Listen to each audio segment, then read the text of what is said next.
সাথী বন্ধুরা, সবেমাত্র মাঠ সেরে বাড়িতে এসে একটু বিশ্রামের কারণে বসলাম। বসাটাই বোধ করি যেন কর্মময় জীবনের একটা বাস্তব চেতনা, সেটা দেশের প্রতি আঘাত হানছি। কারো কিছু মনে করার থাকবে না আশাবাদী, যেটার মধ্যে বাস্তবতা আছে। দেখুন, এই বিশ্বে আমরা 600-800 কোটি মানুষ, বিভিন্ন রাষ্ট্রে বিভিন্ন ভাষায় কথা বলি, বিভিন্ন অবস্থায় আমরা সকলেই সকলের প্রতি শ্রদ্ধা রেখে চলি। কিন্তু আমাদের দেশ বাংলাদেশ, এই বাংলাদেশের মধ্যে একটা অবুঝ মানুষের ঘরে শয়তানি জন্মগ্রহণ করেছিলেন।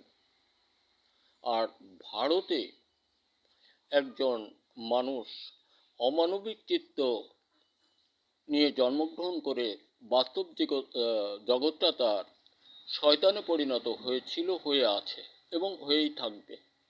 এই শয়তান ও শয়তানির সমন্বয়, আমি বলবো না হিন্দু মুসলিম বৌদ্ধ খ্রিস্টান, মানুষ ঘরের মানুষ হতাহত, অত্যাচার জনিত আচরণ, ধ্বংস, মৃত্যু, ব্যভিচার, অত্যাচারজনিত নারীর ইজ্জত সহ বিভিন্ন ধরনের লুণ্ঠন, এটা মানুষে করে যাচ্ছে, মানুষের প্রাণ নিচ্ছে এই এক শয়তান আর শয়তানিতে।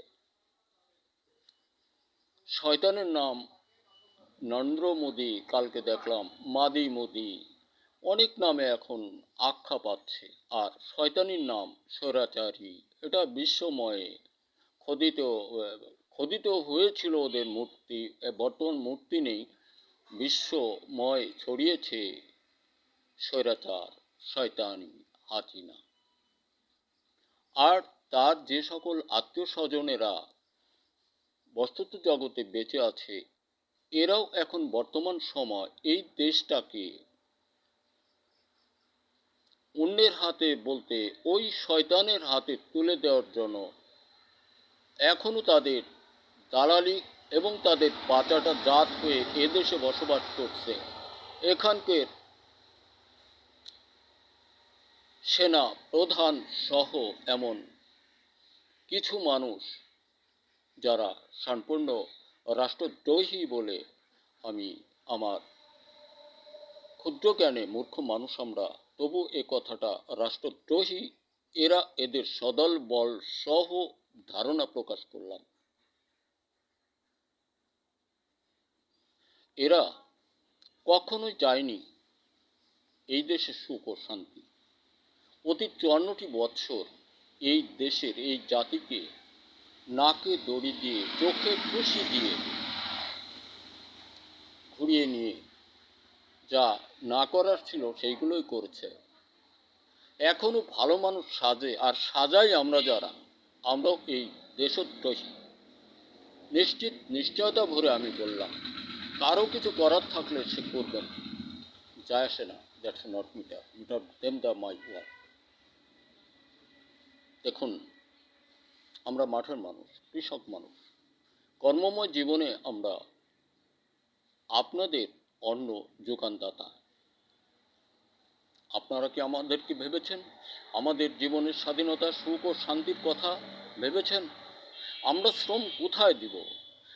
শ্রমগার যদি আর একটা রাষ্ট্রের হাতে তুলে দেন, বেইমানি করেন, এই দেশদ্রোহী হন, আমাদের শ্রমের যুক্তি কোথায়?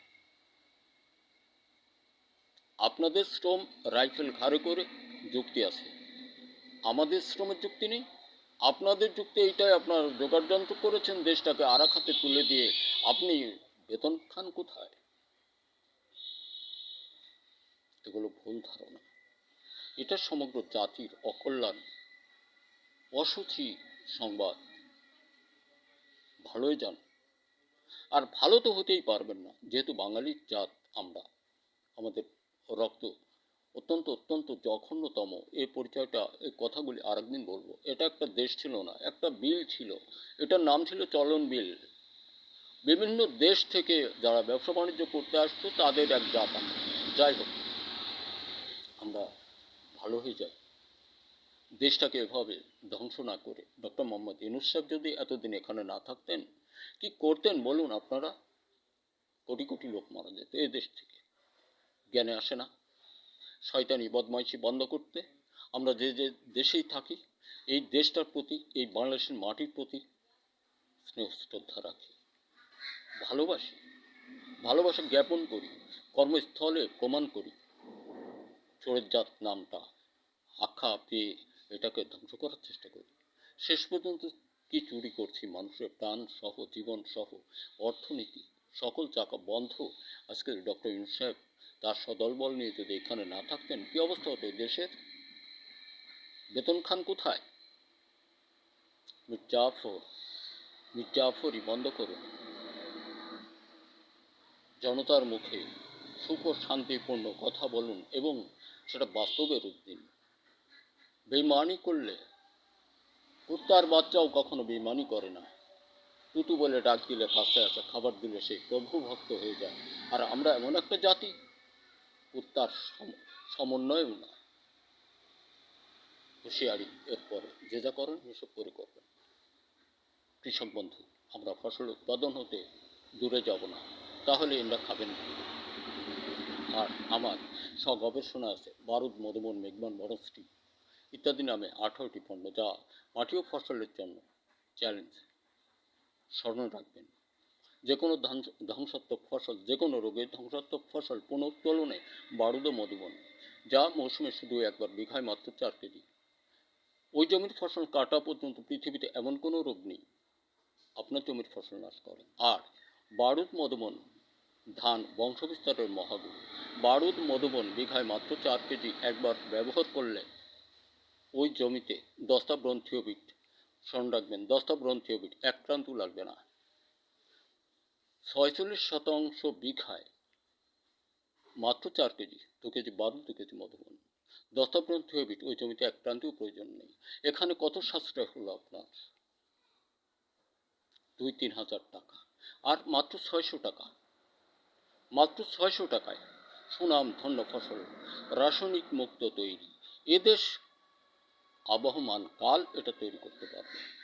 1962 হতে বর্তমান আজকে 2025 পর্যন্ত আমি এটা তৈরি, আবিষ্কারের পথে সফলতায় ভরা। আপনি ব্যবহারে আসুন, বিফলতায় আপনাকে উপঢৌকন করা হবে। এমন 18টি পণ্য, বারুদ, মধুবন, মেঘবান, বনশ্রী ইত্যাদি নামে মাঠের জন্য 8টি, মৎস্যমাতৃক, মধুমিত্র এবং মাছের খাদ্য পাওয়া যায়। আরও অন্যান্য অনেক তৈরি। এটা আমার 10-12 বছর, মানে আমার জীবনের 10 থেকে 12 বছর বয়স থেকেই আমি কিছু লিখতাম, ছোটো গল্প, উপন্যাস। এদিকে দিন দিন আগালাম, আর হলো তৈরি পথে এখন অনেক তৈরি। আর চ্যালেঞ্জ তা বাংলাদেশ। আমি বলি, এই পৃথিবীর সৃষ্টিপর মাটি ও ফসল বিষয়ে বাংলাদেশে আমার ওইগুলোর প্রথম আবিষ্কার তৈরি, সফলতায় ভরা, বিফলতার কোনো সুযোগ নেই। আর এই তৈরির সফলতায় লুফে নিন আপনি আপনার জীবন, সফলতার মহা অভিযান। ধন্যবাদ। দেশময় ছেলেরা, তোমরা গবেষণায় থাকো, আজে বাজে কোনো রাজনীতির সঙ্গে থেকো না। ডক্টর ইউনূস সাহেবকে সহযোগ দাও যদি বাঁচতে চাও, বাঁচাতে চাও, ভবিষ্যৎ ভূমিখণ্ডও যদি রক্ষা করতে চাও, নাইলে তেনা উড়াবে ওই মির্জাফরের দলেরা। হুঁশিয়ার। ধন্যবাদ। কৃষক বন্ধু, আমরা ফসল উৎপাদন হতে দূরে যাব না। বারুদ, মধুবন ব্যবহার করার শত প্রচেষ্টা থাকবে, যা জমিতে একবার ব্যবহার করলে দস্তা ব্রন্থিওবিট 1 গ্রাম প্রয়োজন নেই। আর এই বারুদ, মধুবন 4 কেজি মাত্র 600 টাকা, মাত্র 600 টাকা। এই 600 টাকায় আপনার জমি সুন্দর করে ঘর নিতে পারবেন। আর এটা প্রাপ্তিস্থান আপনার বাজারে খুঁজুন, আলুকদিয়া আসুন। আপাতত সময় আমি আলুকদিয়া বাস স্ট্যান্ড 4তলা ভবনের নিচে 2-1 জোড়া জুতা স্যান্ডেল সহ বসে থাকি, আপনি আমাকে অর্ডার করুন। ধন্যবাদ। আমি বিহগ্রাম, আলুকদিয়া, মাগুরা জেলার নাম।